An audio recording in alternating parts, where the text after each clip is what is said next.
Alright, hello everyone. Today we're diving into one of the most fascinating topics in biopsychology, the story of the gonads. Now, I know the word makes people giggle, but trust me, the science behind it is incredible.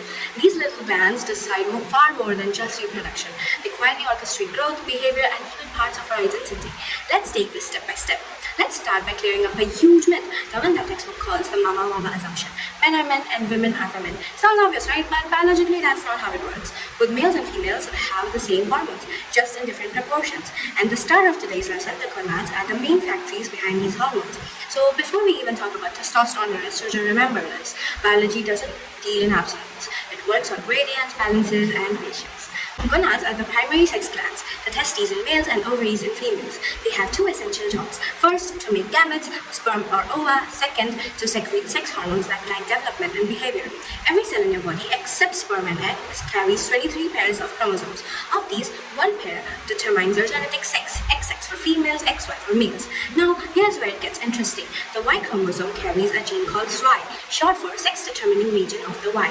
This gene produces a protein that tells the developing gonad to become a testes. If there's no SRY protein, the gonad's outer cortex turns into an ovary instead. So biologically, we all start off as a female blueprint, and only if SRY steps in do we take the male part. No SRY, no testes, simple as that. Before we zoom into the gonad specifically, it helps to know the big picture. Our hormones in the body fall into three classes: amino acid derivatives like epinephrine, peptide and protein hormones like insulin, and steroid hormones made from cholesterol. And the gonads release steroid hormones. They're fat soluble, can easily pass through cell membranes, and have long-lasting effects.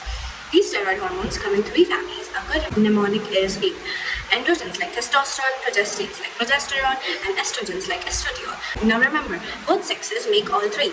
It's the ratio that differs. Even the adrenal cortex produces small amounts of sex steroids, a kind of hormonal backup plan. So yes, even your adrenal glands dabble in reproductive business. If the gonads are the workers, the hypothalamus and pituitary are the managers. Together, they form what's called the HPG axis, the body's central control system for sexual hormones. Here's how it works. The hypothalamus releases GnRH, or gonadotropin releasing hormone, that tells the anterior pituitary to release two gonadotropins, FSH, follicle stimulating hormone, and LH, luteinizing hormone.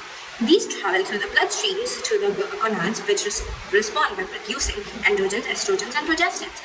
Those same sex hormones then travel back up to the brain to say, alright, we've got enough, completing a negative feedback loop that keeps everything in balance. Think of it like a thermostat. When her hormone levels drop, the hypothalamus turns up the heat. When they rise, it cools things down. But that's not the whole story. Hormone release isn't just controlled by hormones themselves. It also responds to neural signals from the brain and chemical cues in the blood. For example, stress, light, or even blood sugar can affect hormonal timing, and rather than dripping continuously, hormones are released in pulses throughout the day, like rhythmic bursts. So even the steady male hormone levels aren't flat. They pulse quietly in the background like a heartbeat. Around 6 weeks after conception, both sexes look identical internally. Each embryo has what's called a primordial gonad, a structure that can become either an ovary or a testes. If the SRY gene activates, the medulla of that gonad forms testes. If not, the cortex develops into the ovaries. Internally, two duct systems exist: the Wolffian system, which becomes the male reproductive ducts, vast difference, seminal vesicles, etc. The Mullerian system, which becomes the female reproductive organs, uterus, fallopian tubes, and upper vagina. Testes releases two key substances: testosterone, which promotes the Wolffian system, and Mullerian inhibiting substance, which suppresses the female system. Without these, the embryo naturally follows the female pathway. Externally, both sexes start from the same structure, the bipotential precursor. Add testosterone and you get male genitalia, remove it and you get female structures. So developmentally, we all begin with the same raw material, hormones, simply guide which blueprint gets built. Puberty marks the second big wave of hormonal influence. The pituitary increases its release of growth hormone, gonadotropins, and ACTH, which stimulates the adrenal cortex. Together, they trigger a growth spurt. And the development of secondary sex characteristics: hair growth, breast development, voice changes, and muscle gain, all of it. For males, androgens dominate and produce masculinization. For females, estrogens dominate and cause feminization. And interestingly, a hormone from the adrenal cortex, androstenedione, is responsible for underarm and pubic hair in females. In females, hormone release is cyclic, or every 28 days. In males, it's steadier, but still pulsative. A quiet rhythm instead of a full cycle. Now here's a twist that students always love, and I loved it. In the developing brain, it's actually estradiol, not testosterone, that masculinizes neural circuits. According to the aromatization hypothesis, testosterone produced by the testes enters the brain and gets converted into estradiol by the enzyme aromatase.